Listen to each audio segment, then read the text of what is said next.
consacrer ce Mageco à quelque chose de chaleureux au poêle à bois pelé.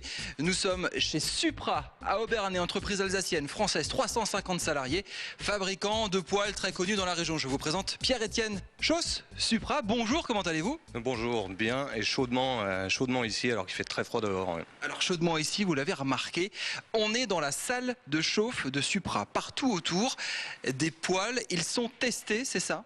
Voilà, donc nous fabriquons des poêles et cheminées et le but de cette salle de chauffe, c'est de réaliser un essai pendant au moins 90 jours pour s'assurer de la qualité de la fabrication, tester la configuration des poêles et puis des matériaux, être sûr qu'on va pouvoir livrer des produits qui tiennent tout l'hiver. C'est pour ça qu'à partir de maintenant, nous avons 3 minutes avant de fondre. Cet homme est heureux quand il fait froid, vous n'avez pas honte? Un petit peu aussi, mais c'est vrai que quand toute la France a froid, chez Supra, quand on se lève et qu'il y a de la neige, que les températures passent en dessous de zéro, on a vraiment le sourire. Ouais. Vous avez la banane. Ça veut dire que l'hiver, c'est la plus grande période de l'année. C'est comme les fraises, c'est saisonnier, les poêles. Voilà, c'est forcément très saisonnier. Vous les vendez en décembre, en novembre ou plus tôt parce qu'on anticipe un petit peu? Alors la saison commence à la fin de l'automne et va se poursuivre jusqu'en début d'année.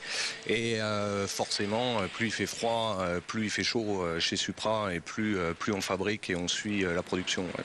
Combien de poêles sortent des usines d'Obernai chaque année? Alors sur l'année, il y a une production de 50 000 unités. C'est des poêles à bois et poêles à granulés. Et puis des inserts pour cheminée également et tout ce qui est cheminée. Le marché, quel est-il? Supra, c'est extrêmement connu dans la région. Peut-être que maman, grand-maman avait en poêle Supra dans les années 50. C'est encore le cas aujourd'hui? Vous avez changé de cible, changé de marché? Alors on est toujours sur des appareils à bois, toujours sur de la cheminée et puis du poêle. Évidemment, les modèles ont énormément évolué. On a beaucoup plus de technologie. On a des poêles qui, par rapport à ceux de grand-maman, offrent beaucoup plus de rendement, sont beaucoup plus écologiques également. Il y a beaucoup moins de rejets dans l'atmosphère. Le Grenelle de l'environnement a prévu d'équiper 9 millions de foyers à l'horizon de 2020 d'appareils de chauffage à bois.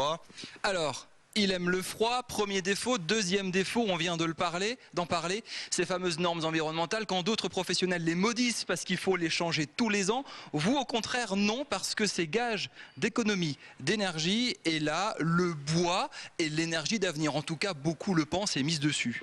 Voilà, à l'heure où les énergies qu'on appelle fossiles sont de plus en plus chères, sont de plus en plus des ressources qui vont commencer à manquer, l'énergie bois représente vraiment une solution d'avenir. Tout un appareil de production qui évidemment doit être développé, doit être renouvelé pour pouvoir s'assurer qu'on fabrique dans des bonnes conditions et puis qu'on fabrique des appareils qui soient tout à fait aux normes en vigueur. Alors, l'autre problème, c'est qu'aujourd'hui, tout le monde se dit écologique, le marché est saturé de ce genre de choses.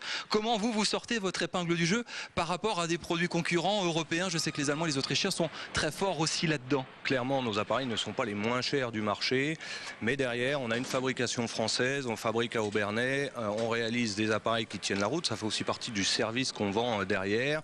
On ne veut pas attaquer trop bas en entrée de gamme parce qu'on veut offrir une certaine qualité de produit et on veut se positionner comme des fabricants qui offrent un matériel sur lequel on va pouvoir compter pas seulement cet hiver mais quand même les hivers prochains et qu'on soit les futurs grands-pères et grands-mères qui auront un poêle Supra chez eux dans quelques années. Quoi. Les 3 minutes sont passées, on va sortir avant de fondre. Merci Pierre-Étienne Chausse. Dans un instant, je suis avec Denis dans les ateliers Supra, là juste derrière, à quelques dizaines de mètres. On va vous montrer la fabrication de ces poêles à bois qui sont très tendance, très à la mode en ce moment.